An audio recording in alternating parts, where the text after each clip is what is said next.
জুমলায় এক নম্বর জুমলায় ফেলিয়া, দুই নম্বর জুমলায় ইসমিয়া।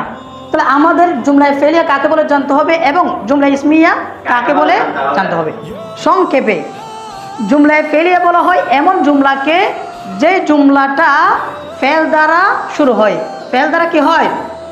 শুরু হয়। যেমন মনে করো, আমি যদি তোমাদেরকে একটা উদাহরণ দিই, জাহাবা জাহাবা জাইদুন, জাহাবা জাইদুন অর্থ কি দাঁড়ায়? জায়েদ গিয়েছে। আচ্ছা, জাহাবা জাইদুন এটা কি তোমার ফেল দ্বারা শুরু হয়েছে নাকি ইসিম দ্বারা শুরু হয়েছে?